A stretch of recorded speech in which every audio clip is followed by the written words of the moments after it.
Hey y'all. Okay, what color am I? Am I golden white or am I blue and black? I'm sorry, I couldn't resist that. Okay, so I'm sitting here at my own house in my own bathtub, which is one of my favorite places to be in the world. And I'm still full from last night's dinner.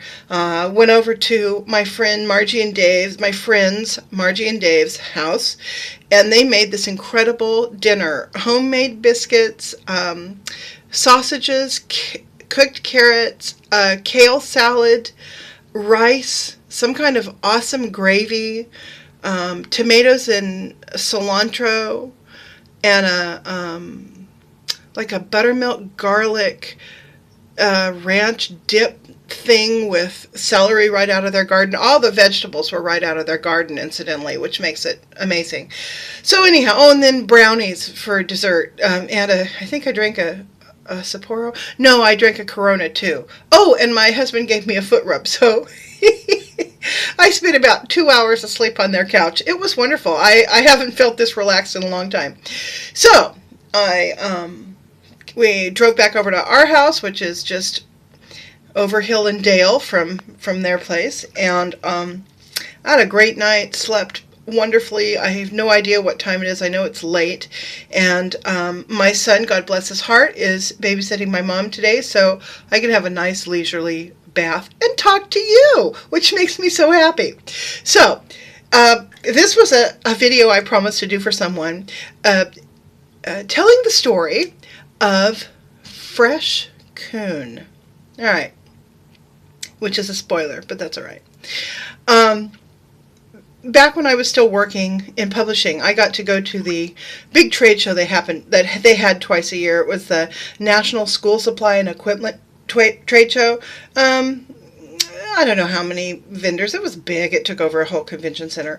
And we would either go to Charlotte, North Carolina, or Dallas, Texas, or Vegas sometimes. But New Orleans was a favorite spot. We went there to their event center and did this frequently. And I probably went to that show. It was 3, maybe 4 times.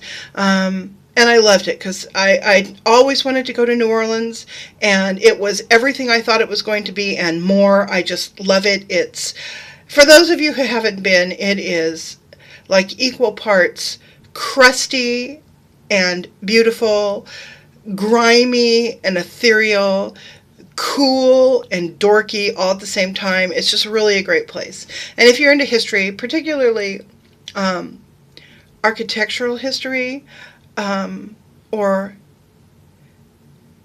I think that, I don't know what the word is, ethnographic maybe. Well, the history of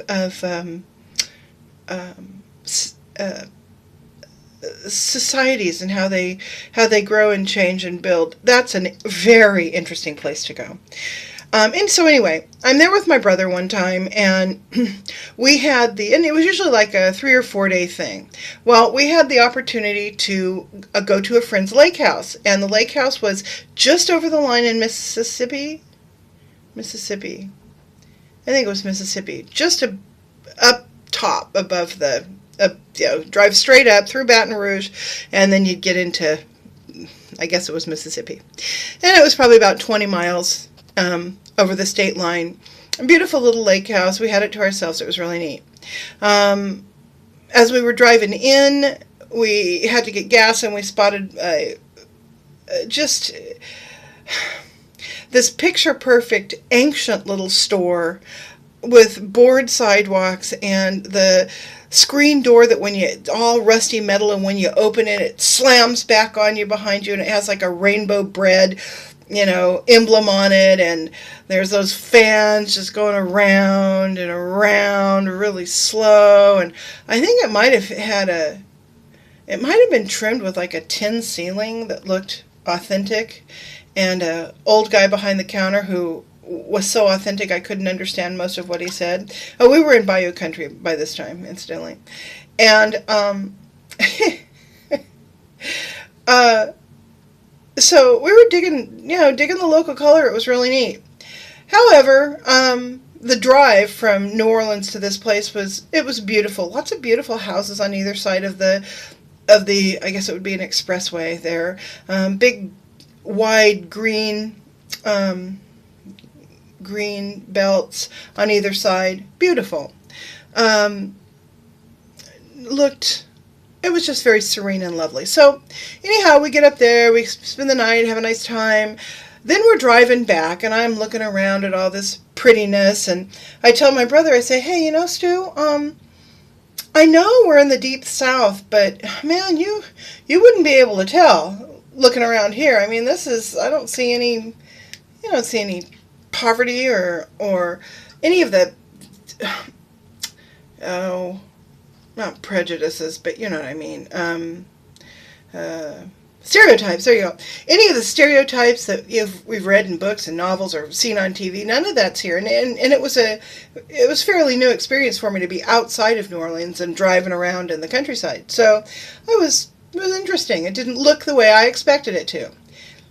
I guess maybe 5 seconds went by. I could almost count it in my head. And then he looks out the window on my side and he says, oh yeah? He says, look at that.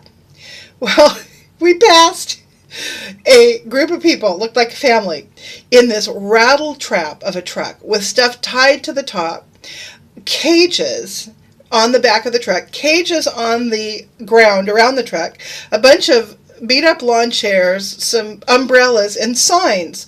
And the sign said, Coon for sale. So I look at my brother and he looks at me and I'm like, yeah, okay, I guess we're in the deep South.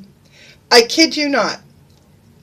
It wasn't another 10 seconds before we pass another truck, almost identical to the one we first passed. People sitting outside around it on lawn chairs, cages in the back, and a sign. Only this sign said, fresh Coon for sale. So we pass the truck and both our heads are turned looking at the truck. Then we both turn and look straight out the window. Then we both look at one another. We started laughing. I swear to you, we laughed all the way back to New Orleans. I laughed so hard I thought I was going to pee my pants. It was the funniest thing I had ever seen. So there you go. I don't make assumptions about anything based on the way it looks, because there are always layers of subtext to every place, every person, every situation you're going to be in. So keep your big mouth shut, don't make any comments, and wait to see what unfolds. So that's my fresh Coon for sale video, and I will see you guys later. Bye.